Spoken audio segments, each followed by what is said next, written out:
नमस्कार. मालिकेच्या आजच्या भागामध्ये आपल्याला पाहायला मिळणार आहे फायनली ईश्वरीने चॅलेंज पूर्ण केलेला आहे आणि आता ईश्वरीची अशी श्रद्धा आहे की बाप्पा येणार आणि तोही ऑफिसमध्ये येणार. उद्या 11:40च्या मुहूर्तावर येणार. त्यामुळं आता इथे ईश्वरीचा आत्मविश्वास आणि त्याचबरोबर अर्णवचा अहंकारातून आलेला आत्मविश्वास या दोन्हीमध्ये कशाचा विजय होणार हे आपल्याला पाहायला मिळणार आहे. त्यासाठी हा व्हिडिओ शेवटपर्यंत पहा. त्याचबरोबर राकेशच्या तावडीतून ईश्वरी शलाकाला सोडवणार आहे. राकेश ईश्वरीचा खून करायला तिथं आलेला आहे, तिला संपवायला आलेला आहे आणि एक डिलिव्हरी बॉयचा ड्रेस घालून तो आलेला आहे. त्याला ईश्वरी कशी तिथं धडा शिकवणार ते आपल्याला पाहायला मिळणार आहे. त्यासाठी हा व्हिडिओ शेवटपर्यंत पहा.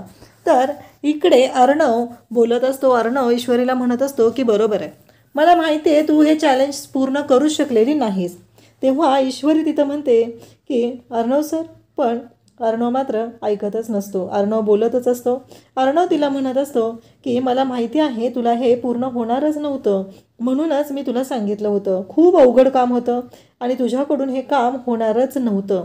हे सगळं बोललं जात असतं आणि त्याचवेळी इकडे अर्णव बोलत असतो. अर्णव म्हणत असतो. ईश्वरी मात्र शांतपणे ह्या सर्व गोष्टी ऐकत असते. अर्णव म्हणत असतो की तू जेवढ्या दिवस काम केलेलं आहे तेवढ्या दिवसाची सॅलरी तुला मिळणार आहे, तर तू याच्या रूमला जा, तिथे तुझं रेजिग्नेशन लेटर दे आणि तुझी जी सॅलरी जमा झालेली आहे ती सॅलरी घेऊन तू जा, असं तिला अर्णव सांगत असतो.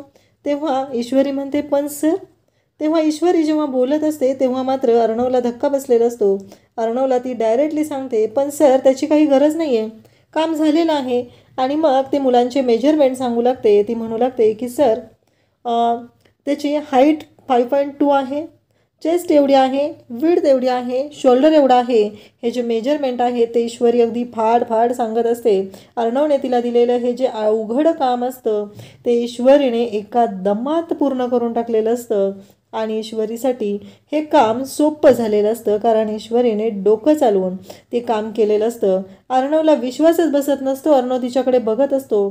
तेव्हा ईश्वरी म्हणते जर तुम्हाला वाटत असेल हे मेजरमेंट चुकीचे आहेत तर सर तुम्ही पुन्हा चेक करू शकता, तुम्ही स्वतः एकदा चेक करून बघू शकता, मग तुमच्या लक्षात येईल की ते मेजरमेंट चुकीचे नाहीत, असं ईश्वरी स्पष्टपणे सांगते. आणि तेव्हा मात्र अर्णव तिच्याकडे पाहत राहतो. तिच्या हातामध्ये डायरी असते आणि ईश्वरीने हे काम चोख पद्धतीनं पूर्ण केलेलं असतं आणि ते अर्णवला सांगितलेलं असतं. अर्णवला धक्काच बसतो. म्हणजे ईश्वरीला आता जॉब सोडायची गरज नाही. अर्णवनं तिला सांगितलेलं असतं की माझे जे पैसे आहेत ते कट करून बाकीचे पैसे तू दे, हे सांगितलेलं असतं. परंतु ईश्वरीने मात्र हे काम पूर्ण केल्यामुळं जॉब सोडायचा प्रश्नच येत नसतो, कारण ईश्वरीने एका दमात काम पूर्ण करून दाखवलेलं असतं आणि ईश्वरी मात्र आनंदाने हे काम करत असते. त्याचबरोबर ईश्वरीने हेही दाखवून दिलेलं असतं की काहीही झालं तरीही मला ह्या कामामध्ये काहीच प्रॉब्लेम नाही. ईश्वरी मग अर्णवला म्हणते सर अजून काही अवघड काम असेल तर सांगा, ते पूर्ण करून टाकते, असं बोलल्यानंतर इकडे अर्णव म्हणत असतो मी या ऑफिसचा CEO आहे आणि तू मला बोलतेस. तेव्हा ईश्वरी म्हणते नाही सर, मी तुम्हाला बोलत नाही आहे. तेव्हा अर्णव तिला म्हणत असतो तू माझ्यावर हसते. ईश्वरी म्हणते नाही सर, मी तुमच्यावर हसत नाही आहे. तुम्हाला जो कॉन्फिडन्स होता की मला हे काम जमणार नाही, त्या कॉन्फिडन्सवरती मी हसत आहे. तेव्हा मात्र अर्णव तिच्याकडे पाहत राहतो. तिला म्हणतो तुला कळतंय का तू कोणाशी बोलते, या कंपनीच्या बॉसशी तू बोलतेस. ईश्वरी म्हणते हो माहिती आहे मला. आणि त्यानंतर अर्णव तिच्याकडे पाहतच राहतो आणि तिला सांगतो की तुझ्या जॉब प्रोफेशनला शोभेल असं काम कर, जा, असं तिला सांगितलेलं असतं. तेव्हा मात्र ईश्वरी तिथून जाते. इकडे अंजली बाहेर निघालेली असते. आजी फोनवर बोलत असतात आणि मग अंजली आजींना विचारते काय झालं. अंजलीला आजी विचारतात अगं कुठे निघालीस तू. तेव्हा अंजली सांगू लागते की अगं आजी मी ऑफिसमध्ये निघाली आहे. तेव्हा आजी म्हणते काय ऑफिसमध्ये, का गं काय झालं.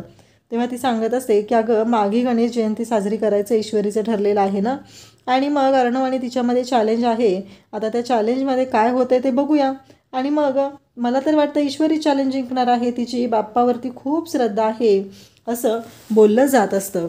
आणि त्याचबरोबर इकडे तिथे लगेचच वल्लरी येते आणि वल्लरी म्हणते काय ही फाजील लाड तुम्ही त्या मुलीचे करत असता, म्हणजे तिला ना जराही त्या गोष्टीचं काहीही गांभीर्य नाही आणि तुम्ही मात्र सगळेजण तिचे लाड करत असता आणि तिच्याशी बोलत असता, हे वल्लरी बोलते. तेव्हा आजी म्हणते तरी मी म्हटलं माझी सून अजून कशी बोललेली नाही असं आजी बोलायला लागतात आणि आजी तिला दाखवून देतात की तुझी काय लायकी आहे, कारण वल्लरीचं काय डोकं चालतं हे सगळ्यांनाच माहिती असतं.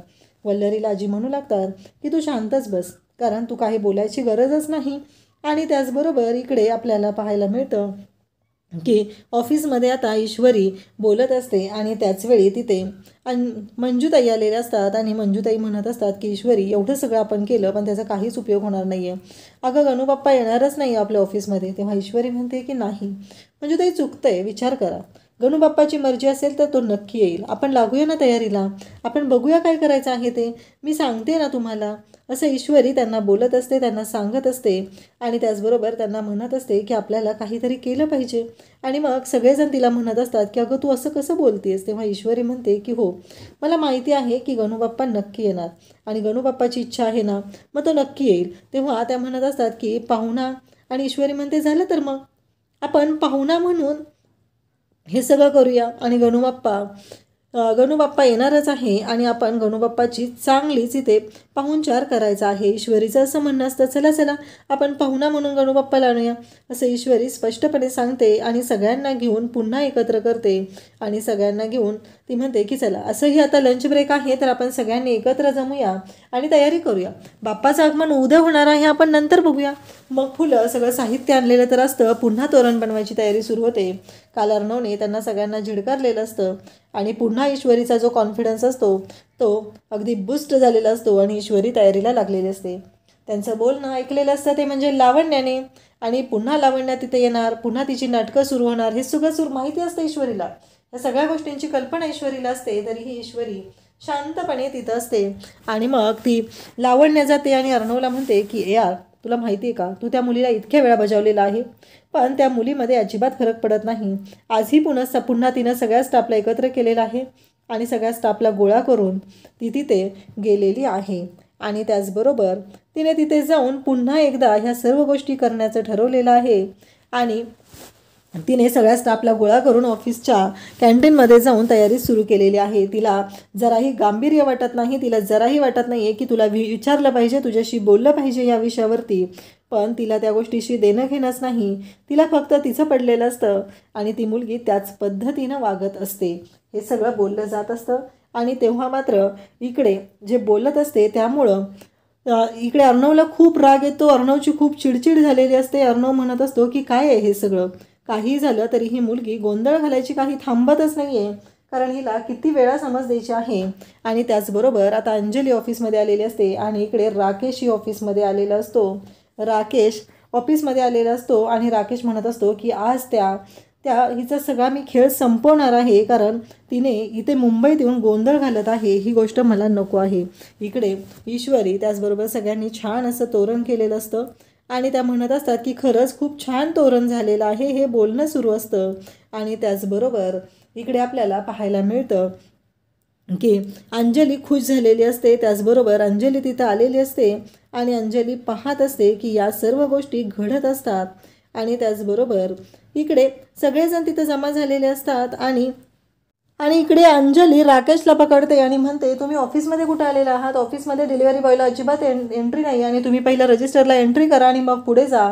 इकडे सगळेजण छान तयारी करत असतात आणि नेमका अर्णव तिथे येतो आणि म्हणतो तुम्हाला मी कालही सांगितलेलं होतं आणि आजही सांगितलेलं आहे आणि पुन्हा तुम्ही एकत्र जमलेले आहात, तुम्हाला कळत नाही आहे का, या ऑफिसमध्ये गणपती बसणार नाही, या ऑफिसमध्ये देवाला जागा नाही. तेव्हा ईश्वरी म्हणत असते की सर, तेव्हा अर्णव म्हणतो बस, हे ऑफिस माझं आहे आणि मी इथे ठरवेल. तेव्हा ईश्वरी म्हणते की सर VIP रूममध्ये आपण बाप्पाला बसवू शकतो. तेव्हा मात्र अर्णव म्हणतो की VIP रूम ही ऑफिसच्या बाहेर नाही आहे, ती ऑफिसमध्येच आहे आणि माझ्या ऑफिसमध्ये बाप्पाला जागा नाही हे मी सांगितलेलं आहे आणि पुन्हा सांगायची वेळ माझ्यावर येऊ द्यायची नाही, एवढं लक्षात ठेवायचं आहे. तेव्हा ईश्वरी म्हणते की हे ठरवणारे आपण कोण आहोत, बाप्पाचं तर हे सगळं जगच बाप्पाचं आहे, आपण नाही ठरवू शकत की बाप्पाची जागा कुठं आहे आणि बाप्पाने कुठं राहायचं आहे.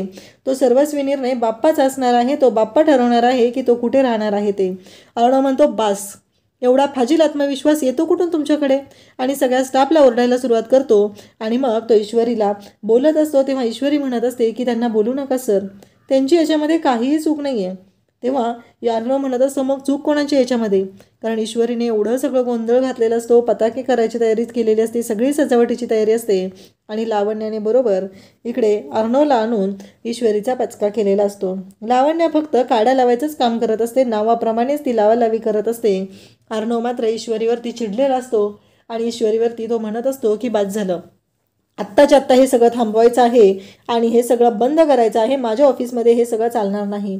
तेवढ्यात अंजली तिथं आलेली असते आणि अंजली म्हणते अर्णव थांब जरा तू, असं म्हणत अंजली पुढे येते आणि अंजली म्हणते की अर्णव तू विसरतोस, तू ईश्वरीला चॅलेंज दिलेलं होतं आणि जर तिनं तिचं असं म्हणणं आहे की बाप्पाचं आगमन होईल, तुझं असं म्हणणं आहे की बाप्पा येणार नाही, मग हे आपोआप होऊ दे ना, काय व्हायचं आहे ते, अजून उद्यापर्यंतचा वेळ आहे, उद्या बाप्पा येणार आहे, मग उद्या ठरेल ना काय करायचं आहे ते. आत्ताच तू कशाला बोलतोस ना, आत्ताच कशाला त्यांना थांबवतोय, ते तर फक्त सजावटीची तयारी करत आहेत, करू दे ना त्यांना सजावटीची तयारी, मग काय प्रॉब्लेम आहे, मग तू असं कशाला बोलतोस, असं अंजली बोलत असते आणि म्हणत असते की त्यांना सजावट करायची आहे आणि त्यांनी लंच टाईपमध्ये ते करत आहेत तर ते करू दे ना त्यांना, तू नको म्हणू त्यांना कुठल्या गोष्टीबद्दल काही, असं ईश्वरीची बाजू घेत अंजली बोलत असते. आणि त्यावेळेस ती म्हणत असते तुमच्या दोघांचं चॅलेंज आहे ना. तेव्हा अर्णव म्हणतो उद्या बाप्पाचं आगमन किती वाजताचा मुहूर्त आहे, हे विचारल्यानंतर ईश्वरी सांगते 11:40. अर्णव सांगतो की आत्ताच्या आत्ता सगळ्यांनी प्रत्येकाच्या मोबाईलमध्ये 11:40चा टाईम लावून ठेवायचा आहे आणि मला 11:40 वाजता सगळ्यांचे अलार्म वाजलेले दिसले पाहिजेत आणि 11:40ला जर बाप्पाचं आगमन झालं नाही तर तुमच्या सर्वांच्या समोर मी हिला हाताला धरून धक्के मारत ऑफिसच्या बाहेर काढणार आहे, एवढं लक्षात ठेवा. तेव्हा ईश्वरी म्हणते की चॅलेंज ॲक्सेप्टेड. सगळ्यांना आता अर्णवने त्यांच्या मोबाईलमध्ये अलार्म लावून ठेवायला सांगितलेले आहेत आणि अर्णव त्यांना सगळ्यांना बोलत असतो. आणि त्याचबरोबर आणि तिकडे अंजली आल्यामुळं एक चांगली गोष्ट झालेली असते की यांना सगळ्यांना तयारी तर करायची होती आणि ती तयारी करायची संधी मिळालेली असते. अंजलीमुळं एक पॉझिटिव्ह गोष्ट घडलेली असते आणि त्या गोष्टीचा फायदा खरं तर इकडे ईश्वरीला झालेला असतो. ईश्वरीने मात्र आनंदाने हे स्वीकारलेलं असतं. अर्णव चिडचिड करत असतो हे ईश्वरीला माहिती आहे, कारण हा माणूस फक्त राग आणि रागच करू शकतो याबद्दल ईश्वरीला चांगलीच खात्री असते. त्याचबरोबर आपल्याला पाहायला मिळतं की ईश्वरी जेव्हा हे सर्व तिथं बोलत असते तेव्हा अंजली तिथं आलेली असते. अर्णव सगळ्यांना सांगतो की आत्ताच्या आत्ता अलार्म लावायचा आहे आणि मग तो तिथून निघून जातो. तेव्हा मात्र ईश्वरी त्याचबरोबर बाकीचे सर्वजण तिथं असतात आणि त्याच वेळी ईश्वरी सगळ्यांना सांगते आणि अंजली म्हणते की चला तयारी करा, काळजी करू नका तुम्ही, मी बोलते त्याच्याशी शांतपणे मी बोलून घेते, बाकीच्या गोष्टी व्यवस्थित होतील. आणि त्याचबरोबर इकडे हे सगळं बोलल्यानंतर मग ईश्वरी त्याचबरोबर सगळेजण तिथं असतात आणि आता कॉफी आणण्यासाठी शलाका स्टोअर रूममध्ये गेलेली असते. कॉफी आणण्यासाठी गेलेल्या शलाका स्टोअर रूममध्ये गेलेली असते.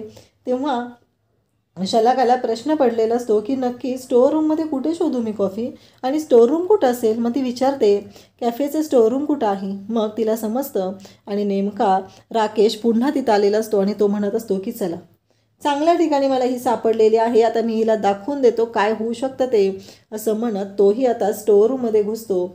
आणि स्टोअर रूममध्ये आल्यानंतर तिथे शलाका कॉफी शोधत असते. ती म्हणते कॉफी तर स्टोअर रूममध्ये आहे पण कोणत्या कपाटात असेल. आणि मग राकेश तिच्या मागून येतो आणि म्हणतो की चांगली सापडलीस की इथं. तेव्हा असं म्हणत राकेशने तिचा गळा पकडलेला असतो, तिचा गळा आवळत असतो. तेव्हा ती ओरडत असते, जीवाच्या आकांताने ती ओरडत असते. आणि तेव्हा मात्र राकेश तिला म्हणत असतो की सोडणार नाही आहे, इथून ऑफिसमधनं बाहेर निघालं की लवकरच परतीचं तिकीट काढायचं आणि जायचं आहे, एवढं लक्षात ठेव, नाही तर तुझी एवढीशी मान मुरगळून टाकली तर तुझ्या त्या काकाला कळणार पण नाही आहे, भिकारड्या काकाला, आणि तो शोधत राहील, तुझी बॉडी अंत्यविधीसाठी पण कुठून मिळणार नाही, एवढं लक्षात ठेव. आणि लवकरात लवकर परतीचं तिकीट काढायचं आणि निघायचं आहे, मुंबई सोडायची आहे, एवढं लक्षात ठेव, असं तिला बोललेलं असतो. आणि तिचं गळा तो दाबत असतो. आणि त्यावेळेस बिचारी शलाका जीवाच्या आकांताने ओरडत असते. तिला माहीत नसतं की हे सगळं काय होतं आहे, हे सगळं कोण करतं आहे, याबद्दल तिला काहीच माहिती नसतं आणि ती मात्र ओरडतच राहत असते. आणि त्याच वेळी आपल्याला पाहायला मिळतं की हे सगळं जेव्हा घडत असतं तेव्हा इकडे ग्लू संपलेला असतो. आणि त्याचबरोबर ईश्वरी म्हणते की स्टोअरूममध्ये आहे असं सांगितल्यानंतर ईश्वरी तो ग्लू आणण्यासाठी स्टोअरूमकडे जायला निघते. ईश्वरी स्टोअरूमकडे निघालेली असते आणि नेमकं शलाकाचे तिथं हाल होत असतात. शलाकाचा श्वास कोंडला जात असतो. कारण तिचा गळा आवळत असतो तो म्हणजे राकेश तिचा गळा आवळत आहे आणि तिला तो त्रास देत आहे. या सर्व गोष्टी घडत आहेत आणि ईश्वरी तिथं पोहोचलेली असते आणि ती म्हणते, कोणत्या कपाटात असेल बरं? मंजुताईंनी कुठे सांगितलं आहे मला ग्लू, असं ती म्हणत असते. आणि त्या क्षणी तिने विचार करू लागते आणि त्याचबरोबर तिच्या येण्यामुळं एक गोष्ट चांगली होते, ती म्हणजे शलाकाची सुटका. कारण शलाकाचा गळा आवळला जात असतो आणि नेमकी त्याच वेळी ईश्वरी तिथं पोहोचलेली असते आणि त्यामुळं बिचाऱ्या शलाकाला एक बरं वाटायला लागलेलं असतं की आपल्याला सोडवायला कोणीतरी इथं आलेलं आहे. या गोष्टीमुळं तिला बरं वाटत असतं आणि ईश्वरी तिथं आल्यामुळं खूप चांगली गोष्ट घडलेली असते. परंतु ईश्वरीने डोळ्यांनी पाहिलेलं असतं की शलाकाचा गळा कोणीतरी तिथं आवळत आहे. ही गोष्ट ईश्वरीने पाहिलेली असते. शलाकाने डोळे पांढरे झालेले आहेत. शलाकाचा जीव वाचवण्यासाठी ईश्वरी आता त्या राकेशच्या डोक्यामध्ये पाठीमागून नक्कीच वार करणार आणि ती शलाकाला त्या राकेशच्या तावडीतून सोडवणार. राकेशचा घाणेरडा चेहरा ईश्वरीच्या समोर आलेला आहे आणि ईश्वरी मात्र धक्का बसल्यासारखी तिथं पाहत राहत आहे. ईश्वरीला कळत नाही आहे की नक्की करू काय, कारण ह्या माणसाने जो गोंधळ घातलेला आहे तो ईश्वरीला चांगलाच कळलेला असतो. तर ईश्वरीने आता तिथे शलाकाचा तर जीव वाचवलेला आहे, परंतु शलाकाच्या बाबतीत जे घडत आहे ते खूपच भयानक आहे हेही ईश्वरीच्या लक्षात आलेलं आहे. ईश्वरी मात्र शांतपणे तिथे उभी आहे आणि त्यानंतर शलाकाला सावरून तिने निघालेली आहे. शलाका इतक्या विचित्र अवस्थेत तिथं आहे आणि ईश्वरी तिथं वाचवायला अगदी बाप्पानेच तिला पाठवलेलं आहे. अशा पद्धतीने ईश्वरी तिथं पोहोचलेली असते. तर उद्याच्या भागामध्ये आपल्याला पाहायला मिळणार आहे की ईश्वरी त्याचबरोबर सगळ्यांनी आता गणूबाप्पाची तयारी करायचं ठरवलेलं आहे. गणूबाप्पासाठी ज्या गोष्टी करता येतील त्या सर्व गोष्टी करायचं ठरवलेलं आहे आणि मग या सगळ्या गोष्टी करण्यासाठी ईश्वरी ही आता सज्ज झालेली आहे आणि मुहूर्त ठरलेला आहे तो म्हणजे 11:40चा मुहूर्त आहे आणि त्या मुहूर्तावर बाप्पाचं आगमन होणार आहे. आणि मग ईश्वरी त्याचबरोबर अर्णव या दोघांच्या हस्ते बाप्पाची पूजा होणार हे पक्क ठरलेलं असतं. आणि त्याचबरोबर ईश्वरी अर्णव सगळेजण आता एकत्र कशी पूजा करणार आणि ईश्वरीच्या बाप्पाचं आगमन कसं होणार हे आपल्याला उद्याच्या भागात पाहायला मिळणार आहे. ईश्वरी ही आमंत्रण घेऊन आता घरी आलेली असते तेव्हा अर्णव म्हणतो की काय, तेव्हा ईश्वरी सांगते की मी बाप्पाच्या आगमनाचं आमंत्रण घेऊन आलेले आहे. बाप्पाचा उत्सव सुरू होत आहे उद्यापासून आणि मग आपल्या ऑफिसमध्ये माघी गणेश जयंती साजरी करायचं ठरलेलं आहे. त्यासाठी तुम्हा सर्वांना आग्रहाचं आमंत्रण द्यायला मी आलेली आहे. ईश्वरी ज्या कॉन्फिडेंटली हे सगळं बोलत असते तेव्हा मात्र अर्णव तिच्याकडे पाहतच राहतो. त्याच्यासाठी हा खूप मोठा धक्का असतो आणि अर्णवला कळायचं बंद झालेलं असतं की काय करू म्हणजे या ईश्वरीमध्ये बदल होईल हा प्रश्न त्याला पडलेला असतो. पण ईश्वरीला तो म्हणतो की हा तुझ्याकडे जो आलेला कॉन्फिडन्स आहे तो उसनं आणलेला आहे. तेव्हा ईश्वरी म्हणते की सर एक गोष्ट लक्षात ठेवा, कसं आहे, हा माझ्याकडे असलेला श्रद्धेचा आत्मविश्वास आहे, माझी बाप्पावर श्रद्धा आहे आणि तुमच्याकडे असलेला अहंकाराचा आत्मविश्वास आहे आणि त्यामुळं यामध्ये कोण जिंकणार हे उद्याच ठरणार आहे. बाप्पाचं आगमन नक्की होणार आहे आणि मला खात्री आहे की गणूबाप्पा नक्की उद्या येणार आहे असं ती बोलत असते आणि तयार राहा सर असं सांगत असते. तेव्हा अर्णव म्हणतो हो मीही पाहायला तयारच आहे की नक्की कोण करणार आहे आणि कशा पद्धतीनं तुझ्या बाप्पाचं आगमन होईल हे मी बघायला तयार आहे. तू पण तयार राहा ऑफिसमधून बाहेर निघायला असं तो बोलत असतो. आणि त्याचबरोबर ईश्वरीही अर्णवला तिथे आमंत्रण देते आणि जायला निघते. अशाच अपडेटसाठी चॅनलला सबस्क्राईब करा. थँक्यू.